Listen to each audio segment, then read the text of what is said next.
Assalamualaikum warahmatullahi wabarakatuh. Kami dari kelompok 5 MSDM, perkenalkan nama saya Salsa Sabila dengan NPM 101200056. Nama saya Intan Yulia Azahra, NPM 101.0070. Nama saya Muhammad Raihan Renaldi dengan NPM 101200060. Nama saya Indra Nurayudi, NPM 101200072. Video ini dibuat untuk memenuhi tugas UAS dari mata kuliah Manajemen SDM atau Manajemen Sumber Daya Manusia dengan dosen pengampu Bu Lili Nurmalasali, Pak Pulung Puriana.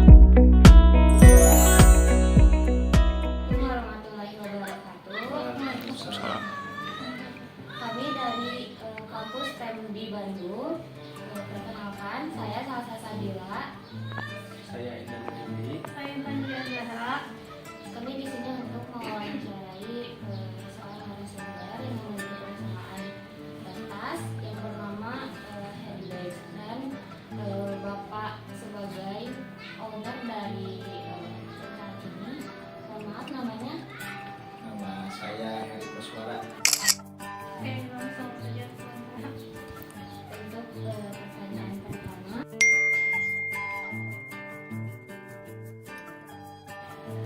Di bidang tas mulai dari kelas, berarti udah 7 tahunan.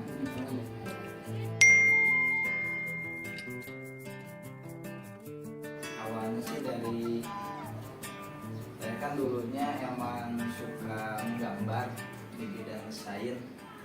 Awalnya dari bikin pola, bikin model, bikin artikel. Awal dari situ.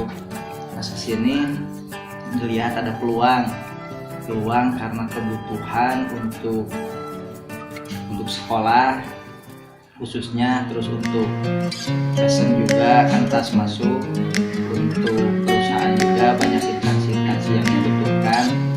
Awalnya dari situ sih, awalnya dari hobi menggambar, hobi mendesain.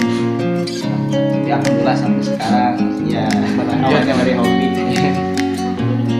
Ya, hobi jadi cuan.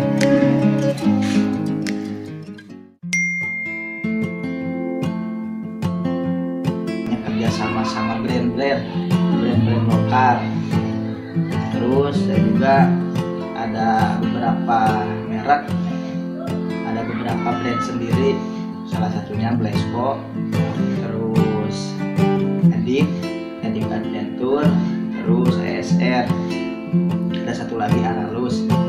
Nah, selain itu, kalau untuk proyekan besarnya saya kerjasama sama perusahaan besar kayak Hilcon, PT Hilcon, terus PT MT. Masih masuk dari DPR juga kalau untuk pemerintahannya. Itu sih kalau untuk pengelolaannya. Kalau untuk yang berjalan kontinu tiap hari lebih ke brand-brand lokal, brand-brand clothingan. Sama mungkin kalau ini ada karyawannya atau mungkin ini owner. Karyawan ya. Kalau karyawan sih kurang lebih sekarang 25 orang, 28, 24 jahit, 24 orangnya QC sama bagian motor. Itu di kontrak atau freelance apa Sistemnya. ya sistemnya? Kalau sistem kerja di sini namanya borongan. Oh ya. Kalau menjahit borongan, kalau via QC, terus bagian motong, bagian belanja itu namanya pegawai, ya bayarannya bulanan, sistem bayarnya bulanan.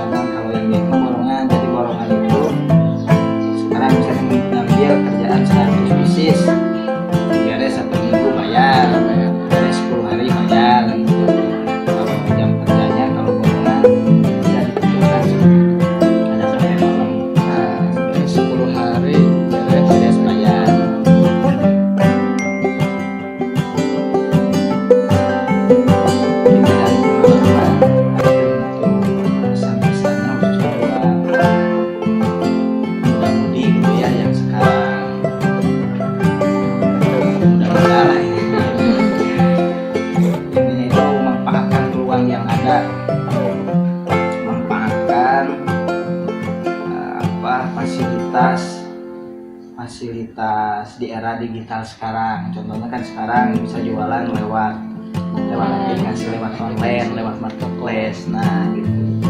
Kita manfaatkan penjualan lewat online itu karena sekarang banyak peluang. Maksudnya tidak membutuhkan kalau untuk sekarang tidak membutuhkan modal yang besar, asal kita tahu pasar, asal kita mau, asal kita bisa berdikari, insya Allah jadi duit lah sekarang. Cuan. Dan mungkin itu pesan-pesannya, manfaatkan peluang yang ada, manfaatkan teknologi sekarang. Itu gampang lah kalau sekarang. Dulu ada kalau mau buka usaha harus ada modal dibalik kemampuan. Terus kalau sekarang mau buka toko harus ada toko offline. Terus sekarang kan juga untuk di online kan, di online buka toko itu paling besar-besar. Sekian. Terima kasih untuk waktunya. Semoga bermanfaat untuk kami semua. Wassalamualaikum warahmatullahi wabarakatuh. Waalaikumsalam.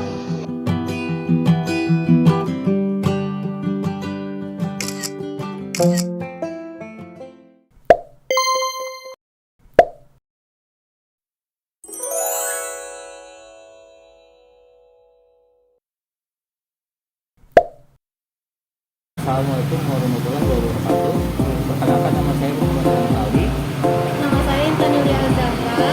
Kami di sini akan mewawancarai seorang pemilik dari kafe Emprul Coffee and Tea. Dengan Bapak siapa? Iwan Kuswana. Langsung ke pertanyaannya aja ya. Udah 4 tahun jalan kaki, Pak. Udah lama nggak? Alhamdulillah.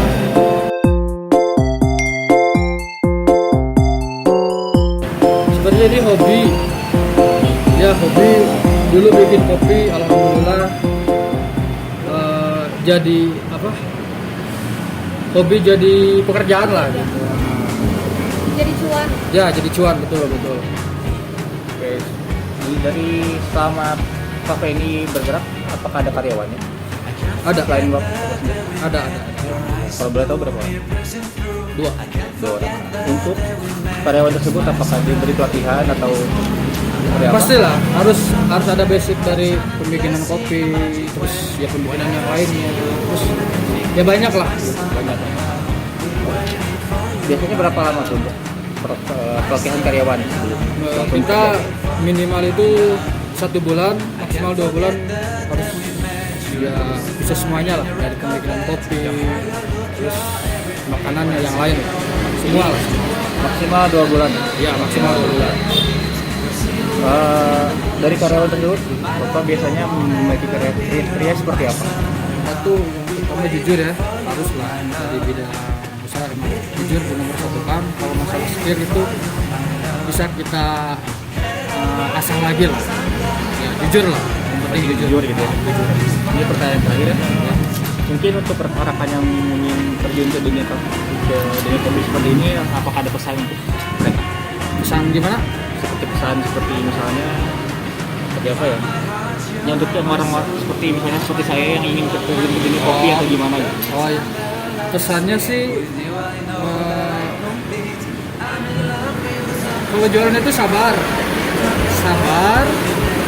terus mental sih harus kuat gitu kan, soalnya banyak pesaing lah gitu. Terus rajin juga bisa sih. Jadi yang penting itu mental, sabar.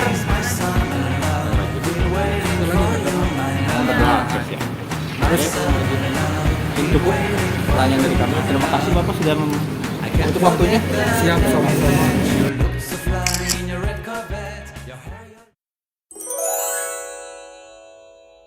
Assalamualaikum warahmatullahi wabarakatuh. Perkenalkan, nama saya Muhammad Ranabi dengan rekan saya Intan Wahyudi. Dan saya Intan Yulia Azahra. Di sini saya akan mewawancarai Bapak Deden Hilman. Bapak Deden Hilman yang mempunyai toko sepeda yang bernama Naguzril Sepeda. Nah, langsung aja ke pokok pertanyaannya. Yaitu yang pertama, kita boleh tahu berapa lama Bapak menekuni di bidang ini? Di bidang ini sebetulnya sebelum saya terjun ke buka usaha di sini, kebetulan ayah saya itu di Soreang itu udah berapa puluh tahun, ada sekitar 20 atau 25 tahun. Sebelum saya buka, saya dulu ikut kerja dulu dari sana, dari bapak, jadi cari dulu ilmunya beberapa tahun, kemudian tepat tahun 2014 saya buka cabang gitu ya. Saya keluar dari perusahaan bapak, terus saya buka di sini sekitar tahun 2014. Itu awal saya buka usaha di sini, sampai ada 2 cabang sekarang yang di Soreang, yang di kota Soreangnya. Ini yang pertama di sini tahun 2014. Jadi sudah lumayan lama ya. Alhamdulillah. Ya. Selama hidup bidang ini apakah ada hal yang disukai? Sebetulnya sih dari bidang, karena orang tua saya itu memang jual, mungkin di saya juga ya, jadi ada apa ya, ketertarikan untuk berjual. Jadi dari berjual itu yang sangat saya menarik itu kita berkomunikasi dengan konsumen, sehingga bukan saya sekedar menjual produk dan barang, tapi kita bisa menjadi nambah pertemanan, persaudaraan, termasuk sama Kang Iri itu sebabnya juga dari sepeda gitu ya. Jadi yang paling saya menarik itu dari berjualan silaturahminya. Jadi banyak silaturahmi, banyak teman dan sebagainya gitu sih. Banyak sih sebetulnya yang lain, cuman yang paling saya menarik itu salah satunya, jadi saya banyak saudara lah gitu. Ini langsung aja ke karyawan. Di sini ada karyawan? Alhamdulillah ada karyawannya. Kalau boleh tahu berapa banyak? Karyawan yang admin itu ada 2 orang, yang admin 2 orang, terus yang bagian terakhir ada 2 orang, yang bagian pengiriman ada 2 orang, terus ya sekitar 6 orang hampir, 6 orang sama kakak saya. Di sini sistemnya kontrak atau Untuk karyawan di sini sistemnya sementara ini belum maksudnya jadi nggak kontrak, tapi ketika si karyawan kerja di sini jadi nggak kontrak bebas gitu. Jadi nggak sistem sebelum ke arah sistem kontrak gitu ya, tapi lebih ke arah si karyawan itu menikmati bekerja di sini dengan sepenuh hati. Jadi belum sistem kontrak, jadi tetap. Nah, untuk karyawan sendiri kan Bapak mencari karyawan, apakah ada kriteria tersendiri? Kriteria yang paling saya yang pertama itu dari kejujuran ya, itu yang nomor 1. Kenapa? Karena saya dulu kerja dari bapak juga, sekarang sampai bisa kayak gini gitu ya, itu modalnya saya jujur. Jadi kejujuran, nggak, walaupun ini perusahaan orang tua, saya nggak berani ngambil uang spesial pun gitu. Kalau minta ya minta gitu ya. Jadi yang pertama itu kejujuran. Jadi karyawan, saya menerima karyawan, masalah dia bisa nggak bisa itu mah belakangan. Yang paling itu kan nanti bisa dibimbing gitu. Yang pertama itu kejujuran sih. Yang keduanya ya mungkin semangat untuk kerjanya gitu ya. Terus ya yang paling utama itu lah, dua yang Pengelolaan karyawannya juga gimana caranya supaya karyawan itu jadi kita ke karyawan itu kemarin sempat saya suka mengajak jalan-jalan refreshing sampai liburan gitu maksudnya. Tapi untuk saat ini belum, karena masih ada pekerjaan. Kemarin kita refreshing jalan-jalan gitu ya, sambil ngopi-ngopi dan sebagainya gitu. Itu untuk menjalin kedekatan emosional antar karyawan sama mungkin saya yang sebagai pemilik toko ini. calon kayak sekarang ada yang baru, jadi kita bimbing dulu, kita latih langsung praktek, dan jadi teorinya itu sambil langsung praktek gitu. Jadi misalkan ada kayak sepeda yang kayak gitu ya, yang belum setengah jadi, kita kasih contoh dan disiapin barang yang udah jadi, langsung kita praktekin. Jadi bertahap sampai dia bisa. Kedepannya mah improvisasi dia, jadi kadang jadi bagus lah gitu.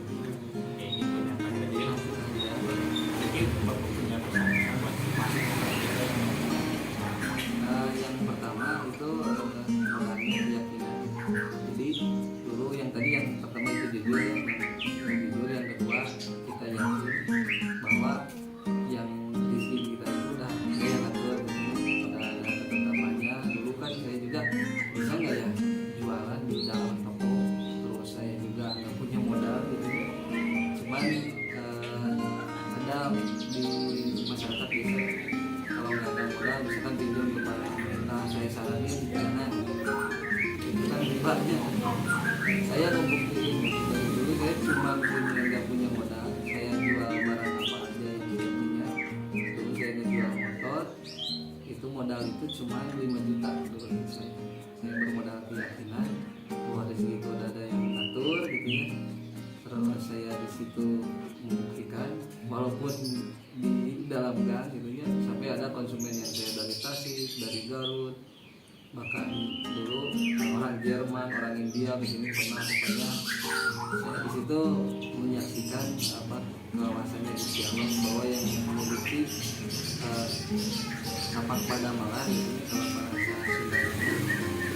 Sunda berarti kita mengalami tanpa riba, tanpa